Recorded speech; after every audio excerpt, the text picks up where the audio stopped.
Welcome, everyone, to this episode of Build America, the national podcast that captures and shares the very heartbeat of construction and development. And I'm your host, Kerry Smith-Buck, and I'm also owner of Construction News and Review magazine. And we are in for a treat in this episode because we are blending two important topics with a direct construction organization application to it.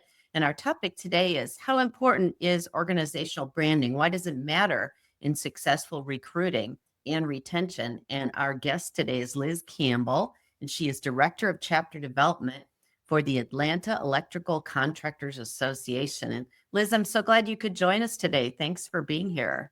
Yeah, no problem. I know that was like a mouthful for you, like big title, big association name and all that. So I appreciate all that.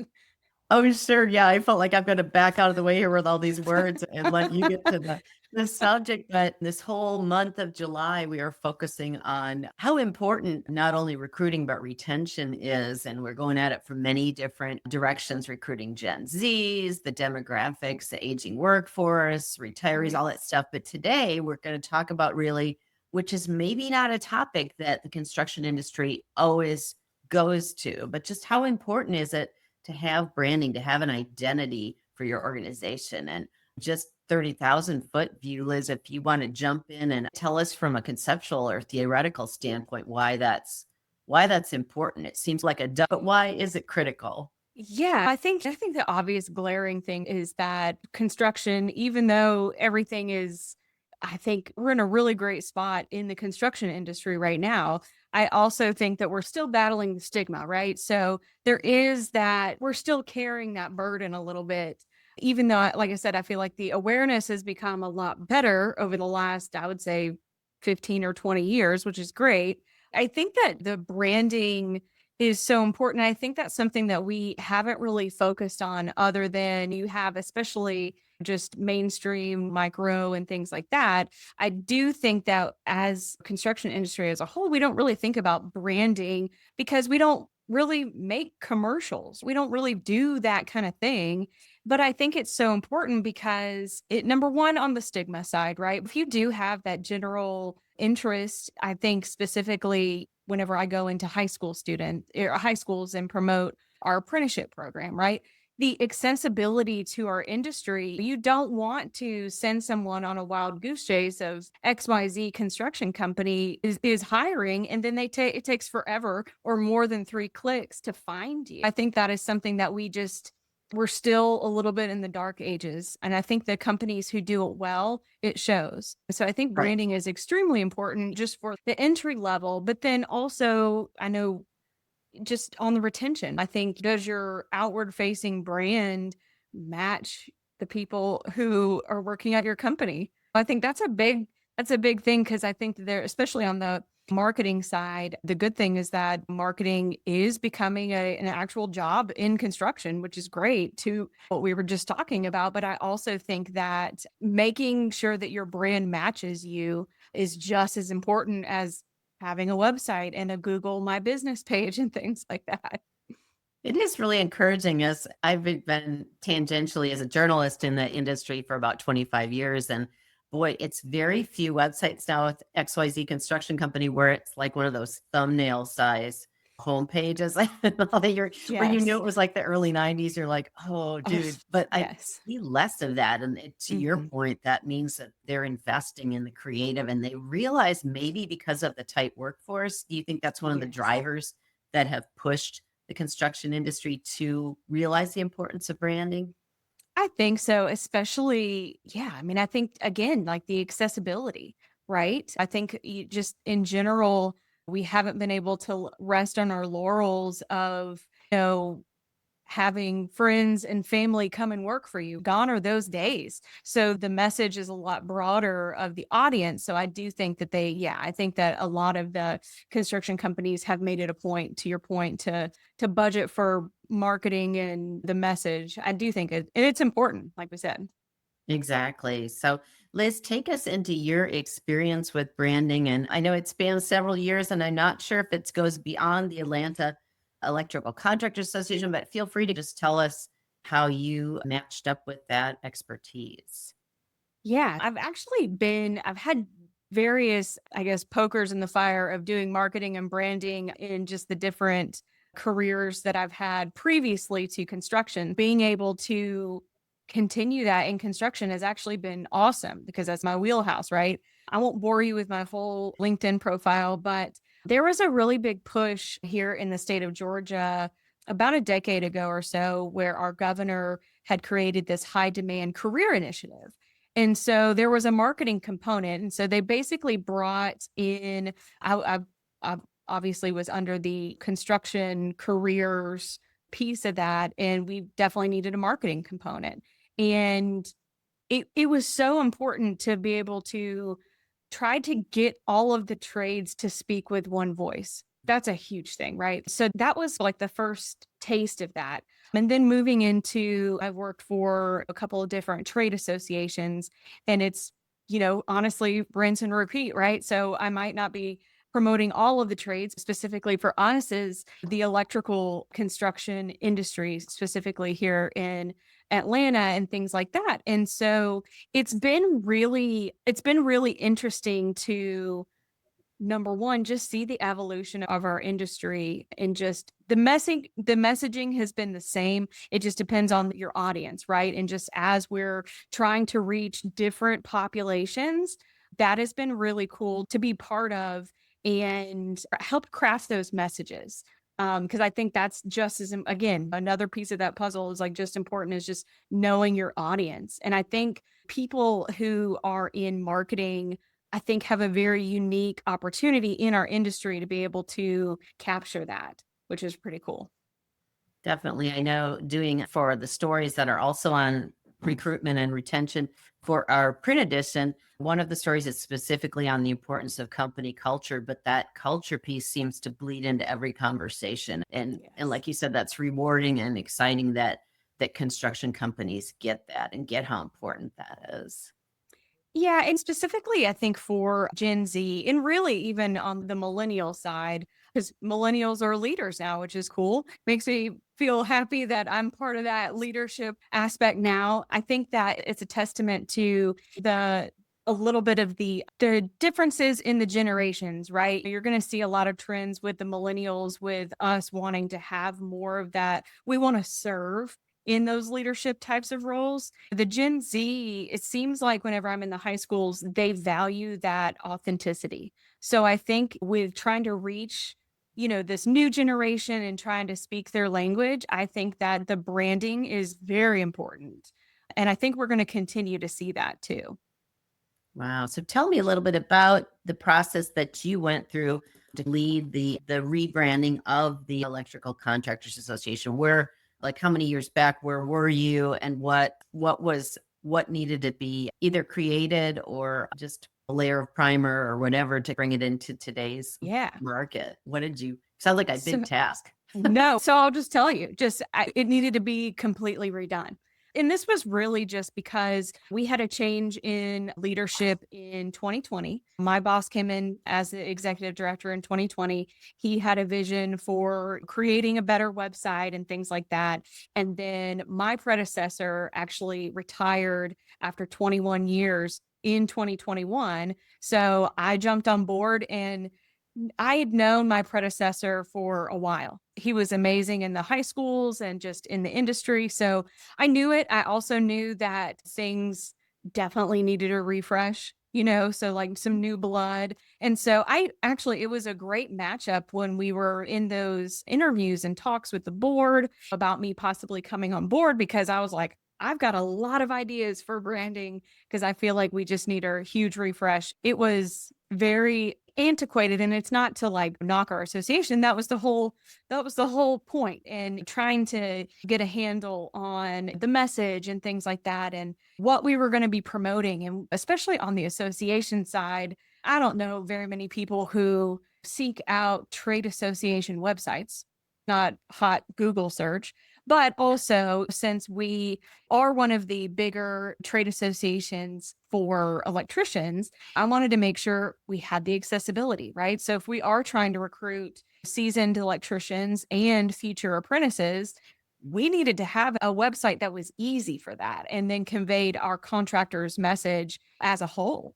And we started out with one company, one marketing company, and my boss allowed me to be the creative direction for all that. And very quickly, that company just didn't work. I was like, I need a little bit more freedom because again, that's my background. I do graphics, all of that kind of stuff. So I was like, I just need a little bit more. And going through that whole process, everything from our website to all of our social media to Google listings to print media, we just really needed a refresh.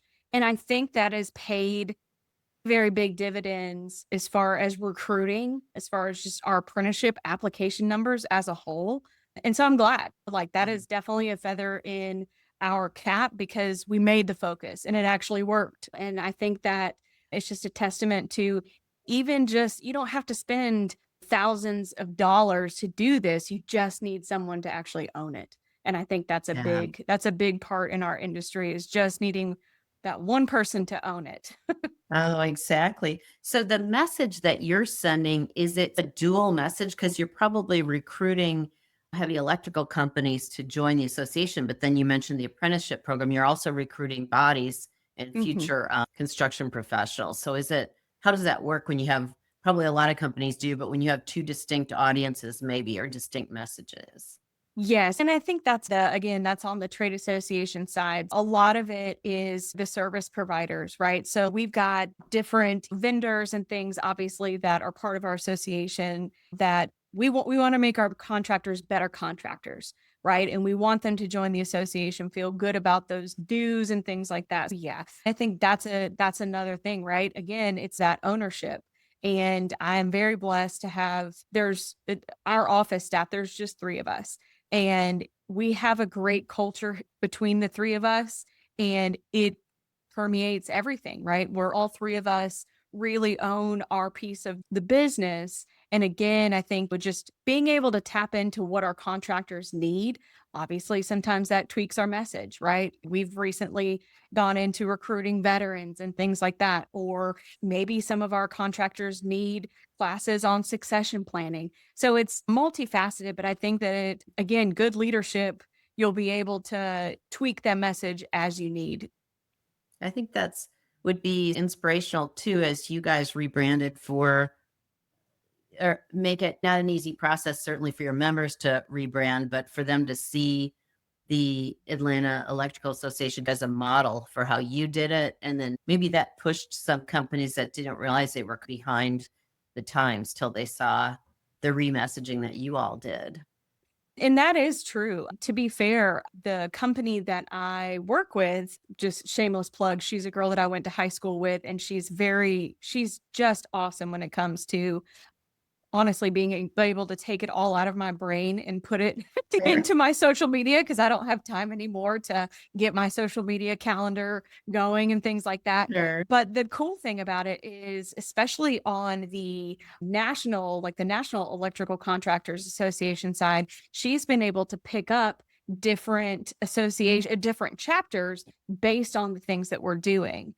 And then we've been able to give some best practices around recruiting and culture and things like that. So it absolutely has paid off as far as just being able to influence our contractors and the other associations on just how to be consistent with your branding. Sure. And I like that you're talking about consistency, because even though you have everybody has a small staff these days. I have a small Right. staff as well. But I was thinking, just like you said, if you create a brand and your people aren't supporting it or living it out, then that's maybe wasted effort. But if you have not only your staff, but your members embracing, when did you finish the rebranding? I forgot what you had said. Was it 20? So 2021 is when I came on, and it took a couple months because literally it was everything from recreating PowerPoints and email signatures and just all those like little things, right? Selecting the Right. fonts and our color schemes, things like that. It took, I say probably about 4 months to get up and running. And again, we've just incrementally made it bigger and a little bit more comprehensive and things like that as we went. Sure. I don't think that sounds like a lot of time. 4 months is pretty impressive. I feel like I also came into our association with a bag of messages already just from being in Boy, the they're lucky. industry. Yeah. Yeah, I just was like, hey, because I'm the slogan girl. So I'm like, I can figure out, we can come up with this, especially Yeah. just on the workforce piece, because I think that being in recruiting and specifically workforce development, for the most part, is the language, the stats, what works. You can throw up a landing page, I would say, pretty quickly. If you have that graphic eye, I say that to your point. I know it's a little quick, but I came prepackaged with Yeah. things. Oh, that's awesome. Hit the ground running. Why not? Why not? So what would you, maybe just to close it out a little bit, what would you say, Liz, to associations, maybe board members of associations who are listening to this, or paid staff and people realizing they need a rebrand, but they don't even know where to start or what piece to start with? I know it's different for every organization, but let's assume maybe they're a construction industry association. Where would you suggest they get started, or how? Yeah, I think that the big thing would be, I hate to say this sounds so generic, but creating a committee around it, right? You've got your staff members and you select maybe executive committee or things like that. Because I think the biggest thing is going to be identifying your message. What's your one thing that you want to be known for?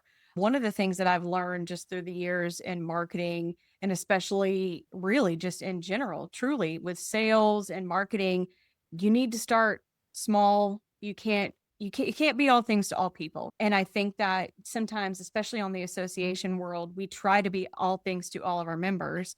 And I think that if you, even when you're rebranding, just pick one thing, right? So maybe it's workforce, or maybe it is legislative, right? Advocacy. Pick one thing and then let that grow, especially if you're going to redo a website and your social media. Just pick one thing and then let it build from there, because it will That build makes quickly.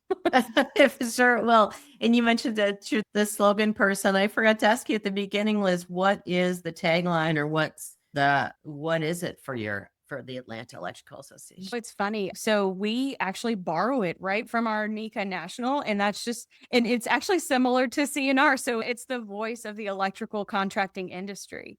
And I think that kind of bleeds through with everything that we do, right? Like our Right. contractors are proud to be AECA members, especially for all the different places that we are around town and in the industry. We're going to be at the table, right? We want our piece of the pie as far as just input into whatever part of the industry that we're trying to influence, learn, be part of. No, that's awesome. As you were talking to, I thought when I acquired the magazine a couple of years ago, we needed sort of a parent company name, and we picked something that nobody knows what it is. So maybe that wasn't a great branding thing, but it's for our business side, but that would something that would encompass the podcast and all the other pieces. And we Yeah. picked Viva Voce because in Latin it meant the living voice. And so it's neat how a bunch of us have thought about the voice, and I think it's such a great metaphor for our industry, and what you're doing and what we're trying to do is to hear everybody's voices and to unify those voices. I think so too, because I think it really captures the relationship aspect of our industry, because that's what the lifeblood, and I don't mean to sound cheesy with that, but like everything in our industry is relationships. So I think the voice aspect is excellent for that. Exactly. Oh, the time goes so fast. I would love to keep talking to I you, but I know. know you're a very busy lady. Somebody may need a slogan, and we're holding That's you right. up over here. But we've been talking to and learning a great deal from Liz Campbell, who is the Director of Chapter Development for the Atlanta Electrical Contractors Association. And Liz, I'm so delighted that you reached out and that you took the time to just learn us some good stuff today. And I hope that you'll come back to Build America and be on another episode. We'd love to have you. Awesome. I really appreciate it. Thank you for having me on. You got it. Until next time.